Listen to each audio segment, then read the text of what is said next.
አታዩ ምን ያክል እንኳን እንደከፋኝ አላስታውቅ። ለምንድን ነው የጠራኸኝ? እንድንነጋገር እፈልጋለሁ። ስንት ዓመት ፍቅረኛ ሆንን ግን እስካሁን አታውቀኝም። ጸባይሽ እየተቀየረ ነው። ብዙ ነገሮች ያስጨንቁኛል። የሱ ውጤት ነው። ፍቅረኛሽ መሆኔ ጥቅሙ ምኑ ጋር ነው? ጭንቀትሽን ካልሰማሁት። ለምንድን ነው ግን የምትሰማኝ? መተንፈስ ጥሩ ነው፣ ቀላል ይልሻል። ምን ነው የሚቀለኝ? ለእኔ ስትናገሪ ረፍት አይሰማሽ? አይሰማኝም። ከልብሽ አይደለም ማለት ነው የምትናገሪ። የኔ ስራ ማጣት የቤተሰቦቼን ስቃይ እያየሁ እንድሰቃይ እያደረገኝ ነው ስል አይዞሽ ስትለኝ ቤት ስገባ የሚቀየር ህይወት ያለ ነው እንደሚመስለው ብሶብኝ ነው። እሺ መመለስ ተናግሬ እንኳን ህመሜን የሚያስታግስልኝ ሰው ከጎኔ እንደሌለ ያህል ነው የሚሰማኝ። ቆይ መስማት ምን ያደርጋል? ምንም ላታረግልኝ። አይኔን አታዩ ምን ያክል እንኳን እንደከፋኝ አላስታውቅ።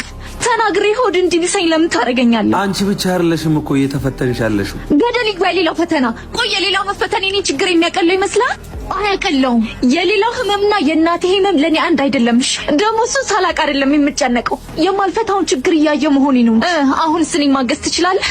እኔ ኪታ አመጣለሁ። በቃ ችግርሽን ንገረኝ አትበለኝ። ከቻልክ ደግሞ ካሁን በኋላ አትደውልልኝ።